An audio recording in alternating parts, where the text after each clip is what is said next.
Hello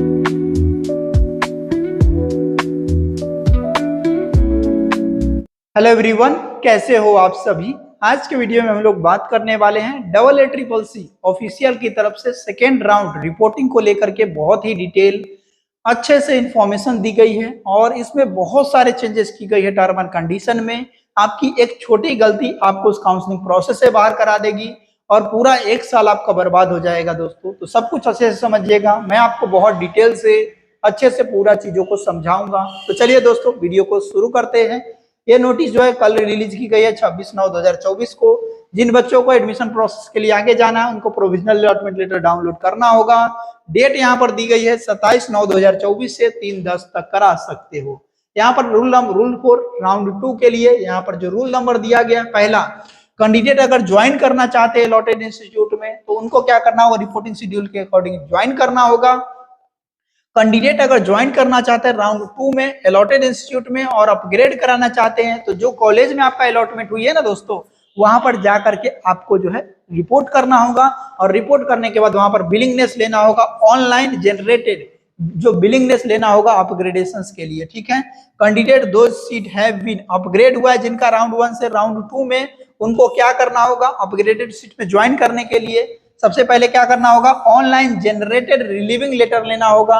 जो college allot हुआ है ना भैया, वहां आपको जाना होगा और वहां से रिलीविंग लेटर लेना होगा एडमिन ऑफिस से और फिर ज्वाइन कर रिपोर्ट करना होगा सेकेंड राउंड में जो शेड्यूल दिया गया है वो।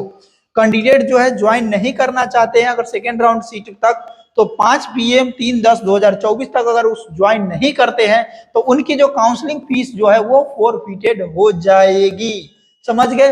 लेकिन वो आगे की जो काउंसलिंग में वो पार्ट ले सकते हैं, उनको जो है वो बाकी सिक्योरिटी डिपॉजिट वगैरह देनी होगी और रजिस्ट्रेशन फीस देनी होगी। ठीक है, लेकिन बाकी जो है उनको जो है क्या कर सकते हैं, वो पार्ट ले सकते हैं आगे काउंसलिंग में।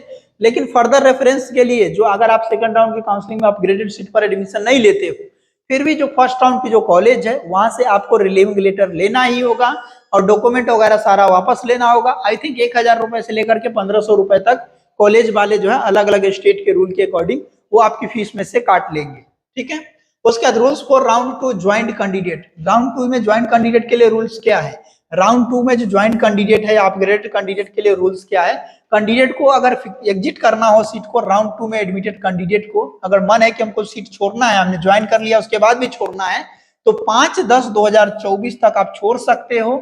लेकिन उसमें आपके क्या होगी, सिक्योरिटी मनी चली जाएगी, लेकिन एलिजिबल हो जाए रहिएगा आप UG AA CCC UG counselling और स्टेट यूटी काउंसलिंग के लिए आप एलिजिबल रहिएगा। लेकिन आपका क्या चला जाएगा दोस्तों, जो चला जाएगा वो सिक्योरिटी डिपॉजिट चला जाएगा, बाकी सारा कुछ आप पार्ट ले सकते हो। आगे के राउंड में पार्ट लेने के लिए आपको जो है फीस भरनी होगी जो सिक्योरिटी मनी है। ठीक है, अगर राउंड 2 के जो एडमिटेड कैंडिडेट है अगर 6 तारीख से 16 तारीख तक अगर सीट को छोड़ते हैं, ठीक है, तो उनको क्या होगा, फाइनल रिजल्ट से पहले, ठीक है, तो वो जो है वो एलिजिबल होंगे, सच कैंडिडेट एलिजिबल होंगे स्टेट और UT counselling, but ineligible for further round of AA CCC UG counselling. अगर आप जो सीट को कब से कब तक दोस्तों, 6/10 से लेकर के 16/10 तक के अगर छोड़ते हो, 6/10 से 16/10 तक के, तो स्टेट काउंसलिंग के लिए, स्टेट और यूटी काउंसलिंग के लिए एलिजिबल होइएगा, लेकिन AA CCC यूजी काउंसलिंग के लिए एलिजिबल नहीं होइएगा।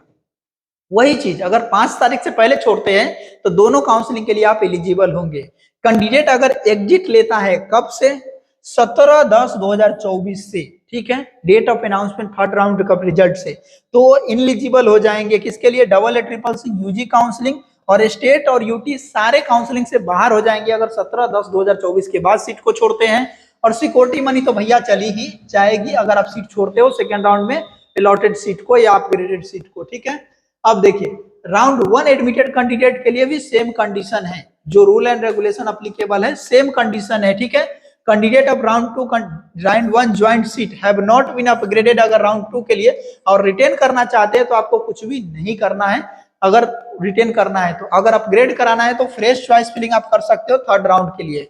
अगर नॉट अपग्रेडेड हुआ है और उस सीट को होल्ड करना चाहते हैं तो उस कैंडिडेट को जो है फ्रेश चॉइस फिलिंग नहीं करना है आगे के पार्ट में। अगर अपग्रेड कराना चाहते हैं तो अपग्रेड जो चॉइस फिलिंग करनी है। Candidate seat have not been upgraded from round 1 to round 2 and do not wish to retain round seat जो है जो पहला राउंड में सीट अलॉट हुआ था अब उसको नहीं रखना है, अपग्रेड भी नहीं हुआ है, तो उसको आप छोड़ सकते हो, जो राउंड 2 वाली रूल है उस रूल के अकॉर्डिंग, ठीक है।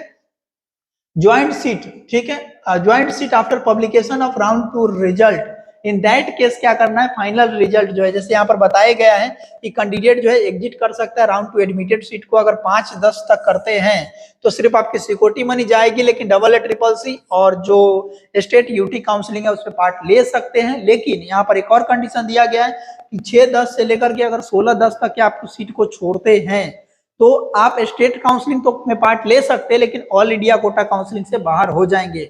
लेकिन अगर आप 17-10-2024 के बाद सीट को छोड़ते हैं तो आप ऑल इंडिया स्टेट सारे काउंसलिंग से बाहर हो जाएंगे और सिक्योरिटी मनी आपकी चली जाएगी, ठीक है।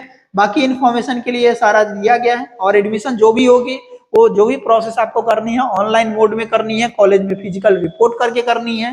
फिर भी कोई डाउट होती है तो आप हमसे बात कर सकते हो, सारी चीजों को, छोटी छोटी चीजों को समझ करके ही फैसला लेना, क्योंकि एक छोटी सी गलती आपका पूरा साल बर्बाद कर देगा दोस्तों, तो इस चीजों का ध्यान रखना है, ठीक है दोस्तों। कोई भी डाउट हो तो आप हमारी टीम से बात कर सकते हो। मिलते हैं नए वीडियो में नए अपडेट के साथ, तब तक के लिए बाय बाय।